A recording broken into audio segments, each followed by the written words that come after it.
अस्सलाम वालेकुम viewers. Saifee maths में मैं आप सबको वेलकम करता हूं। तो आज हम जो टॉपिक क्लियर करने जा रहे हैं वो है ratio in simplest form. Ratio को सिंपलेस्ट फॉर्म में कैसे कन्वर्ट करते हैं या क्यों कन्वर्ट करते हैं, सबसे पहले तो ये जानना ज़रूरी है। तो रेशो को कन्वर्ट करने का असल रीज़न जो है कि वर्ड प्रॉब्लम्स में जब रेशो को सिंपलेस्ट फॉर्म में करेंगे तो हमें कैलकुलेशन में आसानी होगी। कितना भी बड़ा प्रॉब्लम हो हम बआसानी उसे कर सकते हैं। एंड रेशो को सिंपलेस्ट फॉर्म में कन्वर्ट करने के लिए ये तो क्वेश्चंस भी पूछे जाते हैं डायरेक्ट कि इसका जो है सिंपलेस्ट फॉर्म क्या होगा। तो इसके वाई इसमें जो मेथड इस्तेमाल होता है वो मेथड होता है by divide the given ratio by और विथ सेम नंबर टेबल। तो सेम नंबर की टेबल लगाकर हमें जो है इसको सिंपलेस्ट फॉर्म में करना पड़ता है।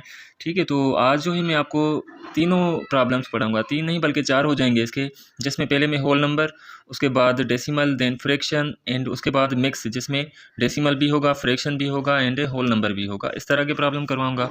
व्यूअर्स, सबसे पहले हम आते हैं इजी जो है प्रॉब्लम उसकी तरफ, यानी होल नंबर की तरफ। तो होल नंबर में अगर आपको इस तरह के प्रॉब्लम्स गिवन हो कि 20:60 और इसको सिंपलेस्ट फॉर्म में करना हो, तो आप देखेंगे फाइनल डिजिट अगर ज़ीरो है तो आप ज़ीरो डायरेक्ट ख़त्म कर देंगे। अगर दोनों में ज़ीरो है तो, अगर एक में ज़ीरो हो तब आप नहीं ख़त्म कर सकते। फॉर एग्जांपल इस तरह हो 265, तो इसमें ज़ीरो ख़त्म नहीं कर सकते आप, क्योंकि इसमें ज़ीरो नहीं है। जब दोनों में ज़ीरो हो या तीनों में ज़ीरो हो तब आप ज़ीरो ख़त्म कर सकते हैं। पर अगर इसमें अगर 6500 कर दूँ तब आप दोनों ज़ीरो डायरेक्ट ख़त्म कर सकते हैं। ठीक है, तो ज़ीरो ख़त्म करने के बाद हमें क्या मिला, 2:6। अब हमें क्या करना है, divide the given ratio by same number table. तो ऐसी टेबल लगाएंगे इस पर 2:6 पर, जो 2 को भी डिवाइड करे, 6 को भी डिवाइड करे। तो 2 की टेबल यहाँ पर 1 टाइम और यहाँ पर 3 टाइम। ठीक है, अब आगे देखिए कोई टेबल डिवाइड नहीं करती, तो यही आपका आंसर है। अब आए दूसरे पर, तो यहाँ पे तीनों में ज़ीरो नहीं है लास्ट में, तो हम क्या करेंगे, ऐसी टेबल लगाएंगे जिस पर जो तीनों पर लगे। तो यहाँ पर इवन नंबर्स हैं तीनों, 2 की टेबल लगाकर देखते हैं 6 टाइम, यहाँ पर 32 टाइम्स एंड यहाँ पर 50 टाइम। अगेन 2 की टेबल लगेगी 3 एंड 16 एंड यहाँ पर 25 टाइम। तो अब यहाँ पे कोई टेबल डिवाइड नहीं करती, क्योंकि 3 की टेबल यहाँ पर लगेगी, इन दोनों पे नहीं लगेगी। 2 की टेबल यहाँ पर लगेगी, इन दोनों पर नहीं। और 25 पर 5 की टेबल लगेगी, पर इन दोनों पे नहीं लगेगी। तो आगे टेबल नहीं लग रही, मतलब यही आपका आंसर है। अब आते हैं हम डेसिमल पे। तो डेसिमल में क्या होता है, डेसिमल में देखेंगे आप कि कितने नंबर के बाद पॉइंट है, कितने डिजिट्स के बाद पॉइंट है। अगर दोनों में इक्वल नंबर्स के बाद, यानी इसमें भी 2 नंबर के बाद 2 नंबर के बाद पॉइंट है, इसमें भी 2 डिजिट्स के बाद पॉइंट है, तब आप क्या करेंगे, डायरेक्ट पॉइंट को एलिमिनेट कर देंगे, पॉइंट को ख़त्म कर देंगे। 125 हो जाएगा और ये 375 हो जाएगा। ठीक है, ये तब जब इक्वल डिजिट्स के बाद पॉइंट हो। कब, जब इक्वल डिजिट्स के बाद पॉइंट हो, पॉइंट आफ्टर इक्वल डिजिट्स। ठीक है, तब आप क्या करेंगे, डायरेक्ट पॉइंट को एलिमिनेट कर देंगे और इनको सेम मेथड की तरह पॉइंट्स टेबल लगाएंगे। 5 की टेबल यहाँ पर 2 टाइम, 2 इधर आ गया, 25 पर 5 टाइम। 5 की टेबल 37 पर लगेगी 7 टाइम्स, 35 2 इस साइड आ जाएगा, तो 25 पर 5 टाइम्स। अगेन 5 की टेबल यहाँ पर 5 टाइम एंड यहाँ पर 1, 2 इधर आ गया 5 टाइम। अगेन 5 की टेबल 1 टाइम एंड यहाँ पर 5 टाइम। आगे टेबल नहीं लग रही, तो हम क्या करेंगे, यही आंसर लिख देंगे। अब आए इसमें देखें कि यहाँ पर 2 डिजिट्स के बाद पॉइंट है और यहाँ पर 1 डिजिट के बाद, और यहाँ पर पॉइंट है ही नहीं। तो आप देखेंगे कि सबसे ज़्यादा डिजिट्स के बाद पॉइंट किस नंबर में है और कितने नंबर्स के बाद है। ठीक है, तो देखें यहाँ पर 2 डिजिट्स के बाद यहाँ पर 1 एंड यहाँ पर पॉइंट है ही नहीं, तो यहाँ पर सबसे ज़्यादा जो है 2 डिजिट्स के बाद है। तो सबसे ज़्यादा डिजिट्स जो हैं 2 हैं, तो आप क्या करेंगे, आपको मैं एक चीज़ बता दूं कि अगर सबसे ज़्यादा 1 हो तो आप 10 से मल्टीप्लाई करेंगे, 1 डिजिट्स के बाद पॉइंट। अगर 2 डिजिट्स के बाद पॉइंट है तो 100 से, 3 जो है 3 के बाद हो तो 1000 से, इसी तरह बढ़ जाएंगे। 4 डिजिट्स के बाद होगा तो 10,000 से।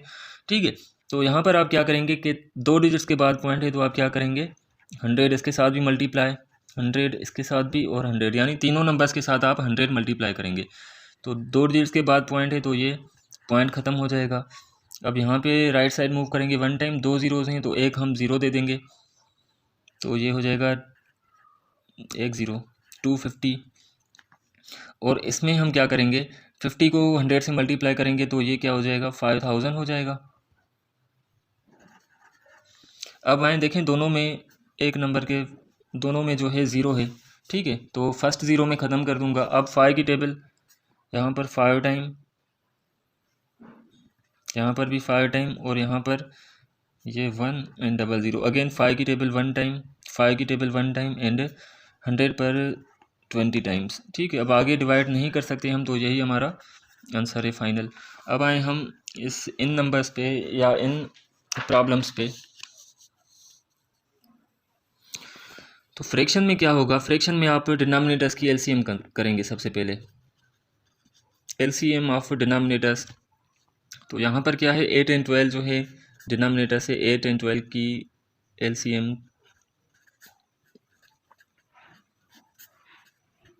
1 3 एंड 3 की टेबल 1 1। एलसीएम क्या मिली हमें, 2 2 ज़ा 4, 4 2 ज़ा 8, 8 3 ज़ा 24। एलसीएम मिली हमें 24। तो आप क्या करेंगे, 5/8 एंड 6/12 सेम रख के इनके साथ एलसीएम जो है मल्टीप्लाई करेंगे। तो एलसीएम यहाँ पर 24 निकली है, तो 24 इससे मल्टीप्लाई एंड 24 इससे भी मल्टीप्लाई कर लेंगे हम, ठीक है। तो आइए सॉल्व करें इसे। 8 की टेबल 1 टाइम लगेगी, यहाँ पर 3 टाइम, 5 3 ज़ा 15।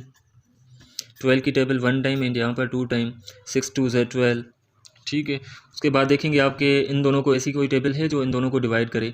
तो 3 की टेबल है जो यहाँ पर 5 टाइम लगेगी और यहाँ पर 4 टाइम, इसके आगे कोई टेबल नहीं लगती, तो ये आपका आंसर है। अब आए इस पर, तो यहाँ पर देखें ये वाला जो है ये मिक्स्ड फ्रैक्शन है। तो मिक्स फ्रैक्शन को सबसे पहले आप इम्प्रॉपर फ्रैक्शन में कन्वर्ट करेंगे। तो उसका मेथड क्या है, 5 3 ज़ा 15, 15 + 1 16/5, 2/10 सेम एंड 8/20 भी सेम। अब सेम मेथड डिनोमिनेटर्स की एलसीएम यानी 5 10 एंड 20 की एलसीएम। तो 2 की टेबल 5 सेम, यहाँ पर 5 टाइम एंड 10 सेम, 2 की टेबल 5 5 एंड यहाँ पर 5, 5 की टेबल 1 1 एंड 1, 2 2 ज़ा 4, 4 5 ज़ा 20। तो हम क्या करेंगे, इन तीनों को 20 से मल्टीप्लाई करेंगे।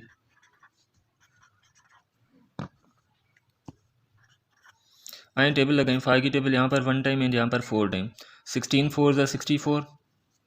10 की टेबल 1 टाइम एंड यहाँ पर 2 टाइम, 2 2 ज़ा 4।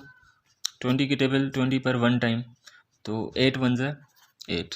ओके, नाउ ऐसी टेबल लगानी है जो सब पे लगे। तो 4 की टेबल एक ऐसी टेबल है जो इन तीनों को डिवाइड करेगी। तो 4 की टेबल 6 पर 1 टाइम, 2 इधर आ गया, 24 पर 6 टाइम, 4 की टेबल यहाँ पर 1 टाइम एंड 4 की टेबल यहाँ पर 2 टाइम।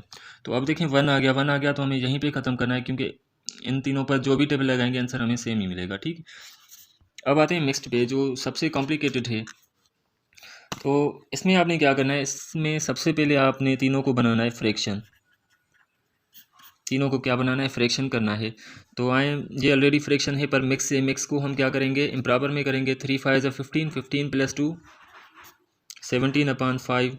अब डेसिमल को कन्वर्ट करने के लिए हम क्या करेंगे, इस पॉइंट को यहीं पे एलिमिनेट कर देंगे, जो भी नंबर्स होंगे वो सेम लिखेंगे। उसके बाद अपान देकर पॉइंट की जगह हम 1 लिखेंगे, पॉइंट के बाद जितने नंबर्स हों राइट साइड उतने ज़ीरो देंगे। तो यहाँ पर एक ही डिजिट है सिर्फ 6, तो हमने एक ही ज़ीरो दिया। उसके बाद 35, इसका डिनोमिनेटर कुछ भी नहीं है, मतलब 1 है, ठीक है। तो अब आए हम 5 एंड 10 की एलसीएम। अब ये आपके लिए कर रहा हूँ, वरना 5 एंड 10 की एलसीएम जो है 10 होती है, ठीक है। तो डायरेक्ट भी आप कर सकते हैं, 2 5 ज़ा 10, 10 इन तीनों के साथ मल्टीप्लाई करें। 5 की टेबल 1 टाइम, यहाँ पर 2 टाइम, तो 17 2 ज़ा 34। 10 की टेबल 10 पर 1 टाइम, 6 1 ज़ा 6 एंड 35 को 10 से मल्टीप्लाई करेंगे, सो ये हो जाएगा 350। अब तीनों इवन नंबर्स हैं, तो हम 2 की टेबल लगाएंगे, 17 टाइम्स, 3 टाइम्स एंड 175 टाइम्स। इसके आगे कोई टेबल तीनों को डिवाइड नहीं करती, यही आंसर है। अब आए यहाँ पर, तो पहले हम क्या करेंगे, इनको कन्वर्ट करेंगे फ्रैक्शन में। तीनों को फ्रैक्शन में कन्वर्ट करने के लिए 20 के नीचे 1 दे देंगे, 1/10 एंड 15 लिखकर पॉइंट की जगह 1, पॉइंट के बाद जितने नंबर्स हैं उतने ज़ीरो। तो 1 10 एंड 10, तो इनकी एलसीएम क्या हो जाएगी, इनकी एलसीएम होगी 10। 10 तीनों के साथ मल्टीप्लाई कर लें। 20 को 10 से मल्टीप्लाई करेंगे तो ये क्या हो जाएगा, 200। 10 10 में ख़त्म, यहाँ पर हमें मिला 1, 10 10 में ख़त्म, यहाँ पर हमें मिला 15। अब 1 आ गया, तो यहीं पे आपका आंसर है, ठीक है। उम्मीद करता हूँ आपको ये प्रॉब्लम जो है समझ में आ गए होंगे। Thank you so much for watching viewers. ये कुछ प्रॉब्लम्स हैं जो आपकी प्रैक्टिस के लिए दिए हैं, तो इनमें से अगर कोई डिफ़िकल्टी हो तो आप मुझसे पूछ सकते हैं। बाकी अगर आपने ये कर लिया तो समझें कि आपका ये जो टॉपिक है पूरा ये क्लियर हो गया। होप कि आपको ये वीडियो अच्छी लगी होगी। Thank you so much for watching.